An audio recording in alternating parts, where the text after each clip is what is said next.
Okay, my last movie cut off number 21, so we're going to go ahead and finish this proof. And I'm actually going to work this one. I think the right-hand side is a little bit more complicated. And I'm going to go back and say, I know that cosine squared x can be written with my power reducing identity. That's going to be 1 plus cosine of 2x over 2. And sine squared x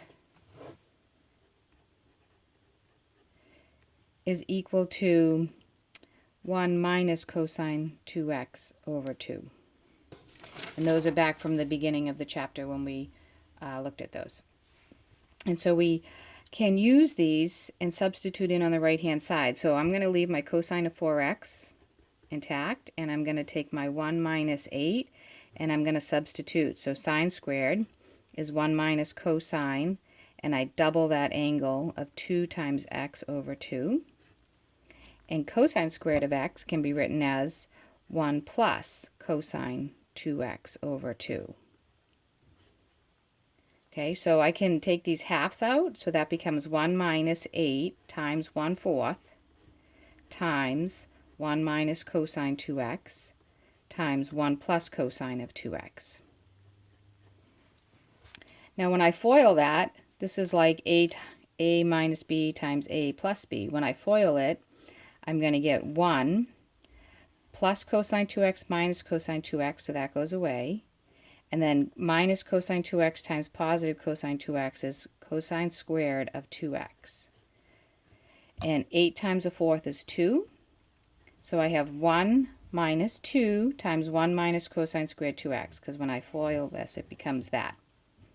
Okay, now I'm going to replace cosine squared 2x, again, with my power reducing identity. So cosine squared of x is 1 plus cosine of 2 times x over 2. There should not be an x there. That's just over 2. That's the identity. So in this case, I have cosine squared of 2x. So when I use this identity, this, I have to double it, right? Cosine squared of x, when I use this identity, I double whatever's in the cosine term here gets doubled here. So when I do this, I'm just going to actually distribute this 2 in first. I get 1 minus 2 plus 2 cosine squared 2x. Now this identity is 1 plus cosine of 2 times whatever's here times 2x over 2. So that's what the cosine squared 2x identity is. So I have 1 minus 2 plus 2, and then times this identity that we just replaced. Okay, so this 2 is going to cancel that 2, and I get 1 minus 2 plus 1 plus cosine 2 times 2x is 4x. 1 minus 2 plus 1, that goes away, so I get cosine of 4x. And that equals cosine of 4x, so I've proven that this identity is true. Okay, the next one, this is a solve. I'm sorry, this one also got cut off on the last one.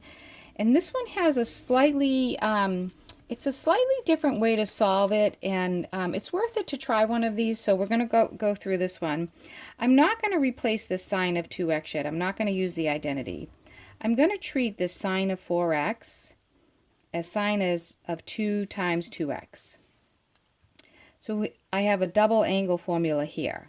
So sine of 2u is equal to 2 sine u cosine u.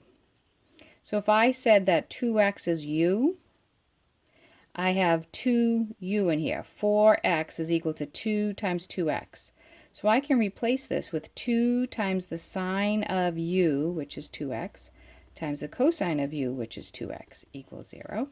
So I have sine of 2x plus, and then I replaced that with its identity. Now there's a sine of 2x in both places, so I'm going to take the sine of 2x out, and I'm left with 1 plus 2 cosine of 2x. Now it looks a little weird because I have this 2x in here, but if I make a substitution, I'm going to let a equal 2x. Right, now I'll do this in another color so you can see that this is a substitution. that means that I would have sine of A times 1 plus 2 cosine of A is equal to 0. So either sine of A is equal to 0, or 1 plus 2 cosine of A is equal to 0. So I can solve these. I can say I know when sine is 0, when A is 0, and A is pi. And the instructions on this said, find all x's between 0 and 2 pi. So one thing I do have to concern myself when I do a substitution, and you'll do this in calculus a lot, that means that I'm going to rewrite this as x. X is equal to 1/2 of A, right? If I divide both sides by 2. Now I want x to go between 0 and 2 pi. If I want x to be able to go from 0 to 2 pi, that means A has to be from 0 to 4 pi. That enables that x is going to be from 0 to 2 pi. So I have to go around the unit circle twice if I do this kind of substitution. Okay, so let's think about when can A be 0? Well, A is going to be 0. When is sine of A 0? When A is 0, when A is pi, when A is 2 pi, when A is 3 pi, and when A is 4 pi. Those are all the places where where the sine of A would be 0 from 2 times around the circle. Now what about this one? 1 plus 2 cosine of A is equal to 0. So 2 cosine of A would equal -1. So cosine of A would equal -1/2. So when is that true? Well, if A is 2 pi over 3 or 4 pi over 3, right? But I have to go around twice because A has to go all the way to 4 pi. So I could be 8 pi over 3, right? Because 6 pi over 3 is one full circle. If we think about it, this is 6.